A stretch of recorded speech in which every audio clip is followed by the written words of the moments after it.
5, 4, 3, 2, 1.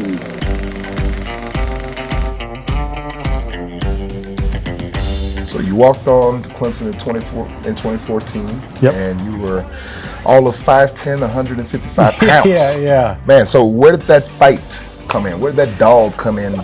My dad was a high school coach, and I played option quarterback, and I was never the biggest or the strongest, but my teammates counted on me, and I took a lot of pride in that. And I always liked to compete. Go over to a friend's house, and we'd have 20-on-20 playing football like any given Saturday, right? And so I'm sure you were the same thing growing up. Absolutely. And so you just fell in love with competing. You fell in love with a team aspect, strategy of trying to win, and it was a combination of a lot of hard work and doing the right thing over and over and over. There's that quote that the harder you work, the luckier you get, right? And I think hearing your story a little bit too, kind of hearing how you became a Panther, there was some luck involved as well as some hard work. No so question. Anything in life, I think, takes the two.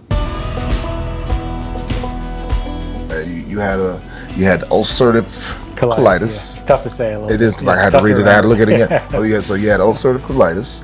Talk to me a little bit about how that kind of played a role in your career. Yeah. When I got out of football, I got involved in a company, and there were so many, people around me that kind of lifted me up, and we were growing. And so you can get that outside of football. Absolutely. And I'm a firm believer you can. People say you miss the locker room. You do, but you find it in other areas, right?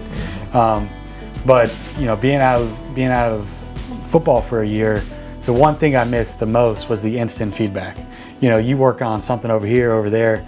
In the real world, you don't know for 6 months if it was a good decision, a bad decision. You might never know. Yeah. Whereas football, and I know it's like that next play, if it was good enough or not. And because life is short, and life is a gift, and it's about who you spend it with. It's about caring for people. It's about loving people. And I think going back to the faith part and what God calls us to do, and that was one of the reasons why I came back. It's like I felt like God was telling me it doesn't matter what I call you to do. You could be a football player, you could be, a school teacher, whatever it is, right? A businessman, whatever it is. These are still the things I'm going to call you to do.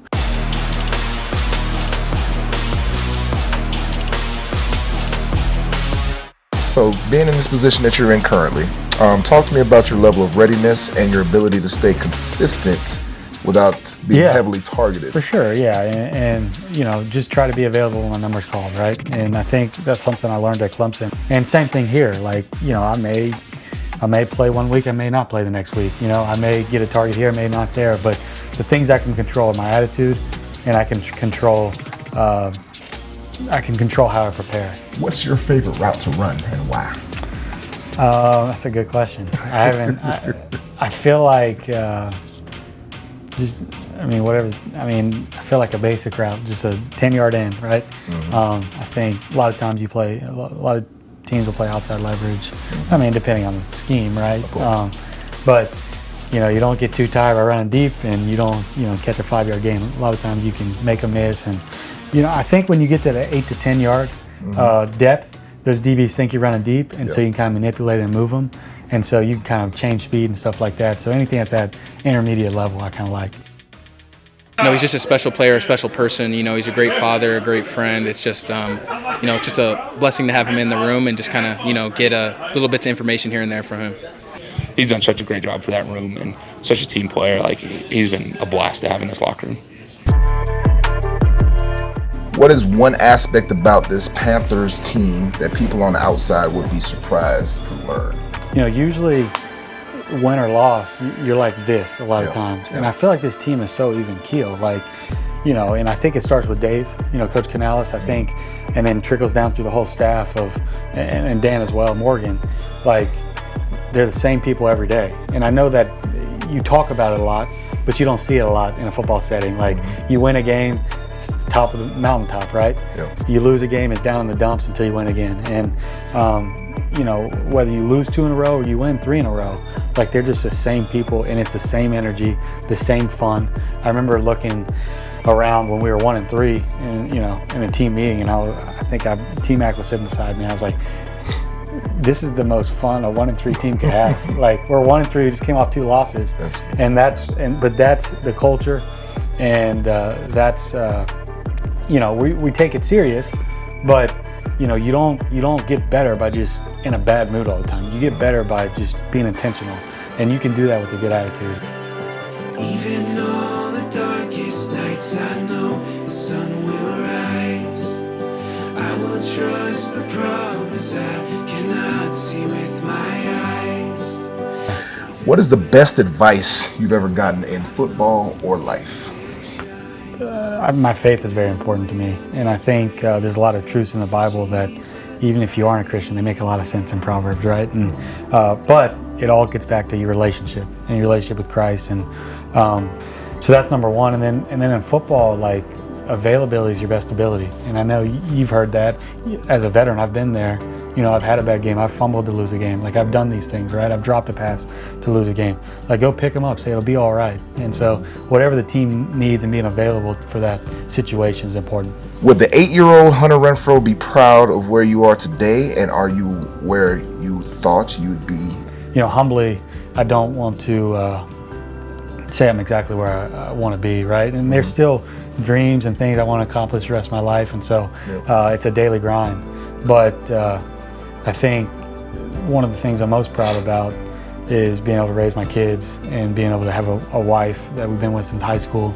I've been with since high school, and have people around me that love me. And I think even if football was never there, the way my parents raised me and gave me support around me, I'm just very proud of those things. That's awesome. One of the things that we managed to do was to try to make sure that we timed it up. You just recently welcomed a new one into the world. But I didn't know I was going to play this year. So the first 2 I had in January, February, right? Okay. It happened, but my wife has been awesome. 3 girls, and it's been a blast. And you know, I'm still able to see them a good bit, and we got a lot of support around them, and very thankful for that.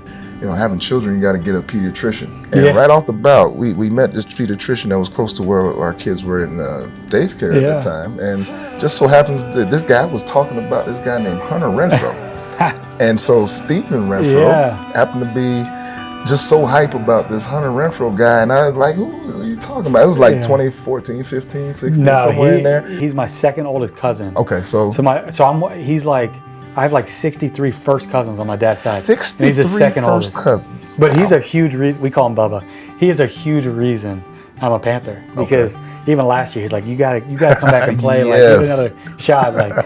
And so he is a big reason why I'm a Panther. That's hilarious, because he was always telling me that if you ever become a Panther, he's gonna be a PSL season ticket holder, and he's gonna be there at every single game, and every time the Raiders would come to town, he's like I gotta get this big.